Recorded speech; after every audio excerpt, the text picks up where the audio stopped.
السلام علیکم ورحمۃ اللہ وبرکاتہ۔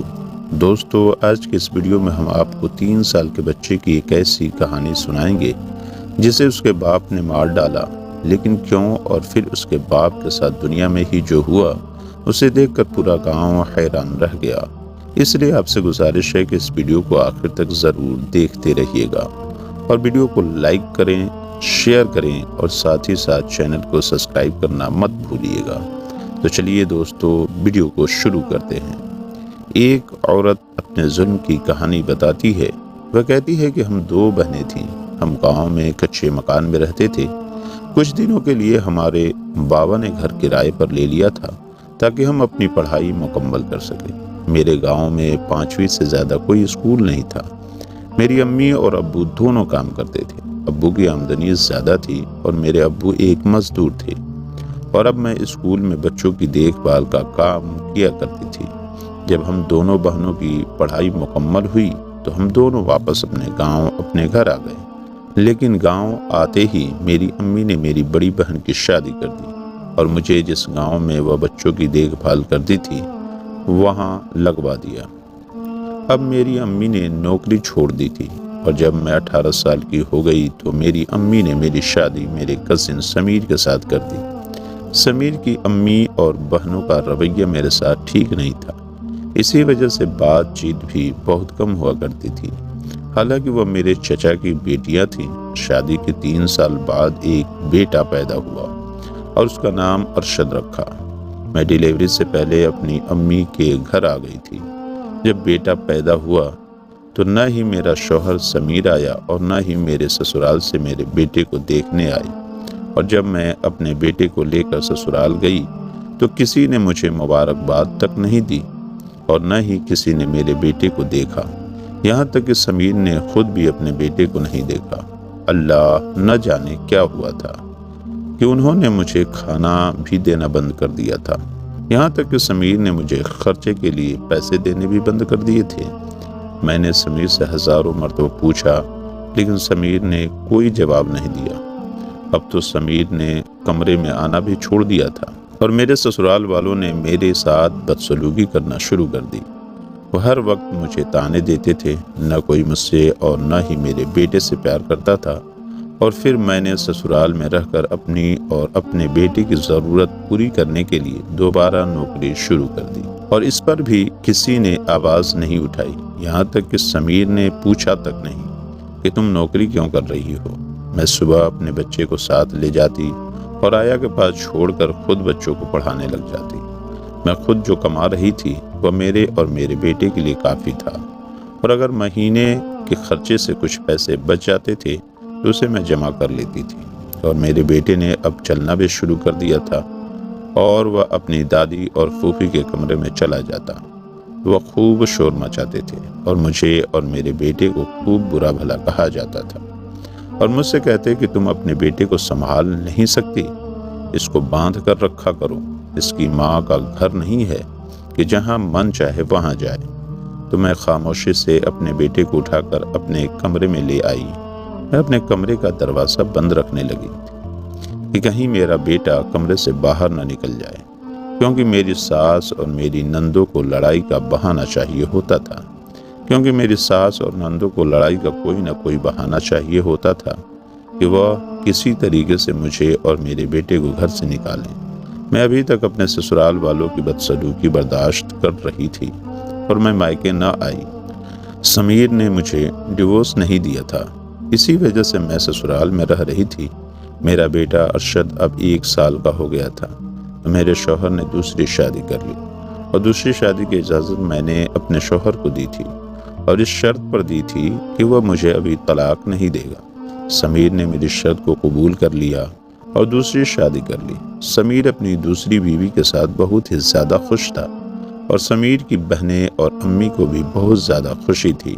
سمیر کی دوسری بیوی سے 2 بیٹیاں تھیں۔ میرا ارشد جب 3 سال کا ہو گیا تھا تو اچانک میرے بیٹے کو ہیضہ ہو گیا۔ میں نے اسے دوائیاں دی اور وہ سو گیا۔ میں نے سوچا کہ ارشد ابھی سو رہا ہے تو کیوں نہ ابھی اسکول جا کر 2 دن کی چھٹی لے آؤں۔ میں اسکول آ گئی اور اسکول کے میڈم سے مل کر 2 دن کی چھٹی لے لی، اور راستے میں ارشد کے کچھ دوائیاں اور کچھ کھانے کے لیے لے کر آ گئی، اور جب میں اپنے کمرے میں آئی تو میری چیخ نکل گئی۔ میں نے جو منظر دیکھا تو میرے پاؤں کے تلے سے زمین کھسک گئی۔ میرا بیٹا ارشد انتقال فرما چکا تھا، اس کے پیٹ میں کسی نے کسی چیز سے مار کر قتل کر دیا تھا۔ میرا پیارا بیٹا، میرا دل کا ٹکڑا خون سے لت پت ہو کر پڑا تھا۔ خون سے لت پت وہ بیڈ پر پڑا تھا۔ میں زور زور سے چیخنے اور رونے لگی کہ ہائے میرے بیٹے ارشد کو کسی نے مار دیا۔ میرے شوہر کے گھر والے کمرے میں آئے اور کسی نے مجھے حوصلہ نہیں دیا۔ سب کے سب صرف 5 منٹ کے لیے آئے اور اس کے بعد اپنے کمرے میں چلے گئے۔ اور کیا کوئی اتنا پتھر دل بھی ہو سکتا ہے کہ کسی کے دکھ میں آنسو بھی نہ پوچھے؟ میں روتی رہی، کافی دیر تک روتی رہی۔ میں نے پھر اپنے آپ کو سنبھالا اور اپنی امی کو فون کیا، اور امی کو فون کرنے کے بعد پھر میں نے پولیس کو فون کیا۔ میں اس قاتل کو نہیں چھوڑنا چاہتی تھی جس نے میرے معصوم بچے کو مارا تھا۔ میرے بیٹے ارشد کو چھری سے مارا گیا تھا، اور وہ چھری میرے بیٹے ارشد کے پاس پڑی تھی۔ جب پولیس آئی تو ان لوگوں نے پوچھا اور میں نے بتایا کہ میرا بیٹا بیمار تھا، میں اسے سلا کر اس کے لیے دوائی لینے گئی تھی۔ تقریباً آدھا گھنٹہ بھی نہیں لگا ہوگا، لیکن جب میں گھر آئی تو میرا پیارا بچہ اللہ کو پیارا ہو چکا تھا۔ میرے معصوم بچے کو کسی نے بڑی بے رحمی سے قتل کر دیا تھا۔ میں نے انسپکٹر سے کہا، انسپکٹر میرے بیٹے کو جس نے بھی مارا ہے اسے پھانسی دے دینا، اسے چھوڑنا نہیں۔ انسپکٹر صاحب آپ ہی بتائیے کہ میرے معصوم بچے نے کسی کا کیا بگاڑا تھا؟ انسپکٹر نے پوچھا کہ کیا آپ کو کسی پر شک ہے؟ میں نے کہا کہ ہاں، مجھے اپنے سسرال والوں پر شک ہے، کیونکہ جب میں باہر اپنے بیٹے کی دوائیاں لینے گئی تھی تو ان کے علاوہ گھر میں کوئی نہیں تھا۔ انسپکٹر نے کافی انکوائری کی اور کافی پوچھ تاچھ کرنے کے بعد پتہ چلا کہ میرے شوہر سمیر نے میرے بیٹے کو مارا تھا۔ انسپکٹر نے سمیر سے پوچھا کہ تم نے اپنے بیٹے کو کیوں مارا؟ تو سمیر نے کہا، مجھے میری بیوی پسند نہیں تھی، میں یہ شادی نہیں کرنا چاہتا تھا، پر یہ میرے ابو کی بھتیجی تھی، اس لیے میرے ابو نے اس کے ساتھ میری شادی کروا دی۔ اسی وجہ سے میں اپنے بیٹے کو پسند نہیں کرتا تھا، کیونکہ وہ اسی کا بیٹا تھا، اور میں نے دوسری شادی کر لی۔ اور میں نے اپنے بیٹے کو اس لیے مارا کیونکہ میں نہیں چاہتا تھا کہ یہ میری جائیداد کا حصہ لے۔ میں نے اپنے شوہر کو تھپڑ مارا اور کہا، کمینے، مجھے ایک بار کہہ دیا ہوتا تو میں اپنے بیٹے کو تیرے گھر سے لے کر چلی جاتی۔ تو نے اسے مار کر اچھا نہیں کیا، تو نے اس معصوم کو کبھی پیار سے اٹھایا بھی نہیں، اور نہ ہی کبھی تو نے اس کی طرف پیار سے دیکھا تھا۔ اس معصوم نے تیرا کیا بگاڑا تھا؟ تو نے اسے کیوں مارا؟ میں سمیر کو مارنے لگی تو انسپکٹر نے کہا، بہن رک جاؤ، اس کی سزا اسے قانون دے گا۔ اس کے بعد میری امی مجھے گھر لے کر آ گئی، اور آج سمیر جیل میں بند ہے اور آج وہ اپنی سزا بھگت رہا ہے۔ میں سوچتی ہوں کہ جب میں اپنے بیٹے کو لے کر سسرال آئی تھی تو ان لوگوں نے مجھے اور میرے بیٹے کو قبول نہیں کیا تھا اور ہم پر ظلم کرنا شروع کر دیا تھا، اور میرے بیٹے کو بھی ان لوگوں نے اپنایا نہیں تھا اور نہ ہی اس کی طرف کبھی پیار سے بھی دیکھا تھا۔ مجھے چاہیے تھا کہ میں اپنے بچے کو اپنی امی کے گھر لے کر آتی تو شاید آج میرا معصوم بیٹا زندہ ہوتا۔ میں نے اپنے سسرال میں رہ کر بہت بڑی غلطی کر دی تھی۔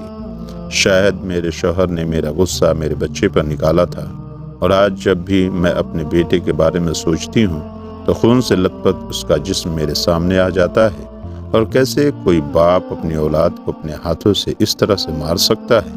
تو پیارے دوستو، عورت جو کہ شادی کے بعد اپنے سسرال والوں اور اپنے شوہر کے مطابق اپنی زندگی گزارتی ہے، اس کے باوجود بھی سسرال والوں کا ظلم عورتوں پر کیوں ہوتا ہے؟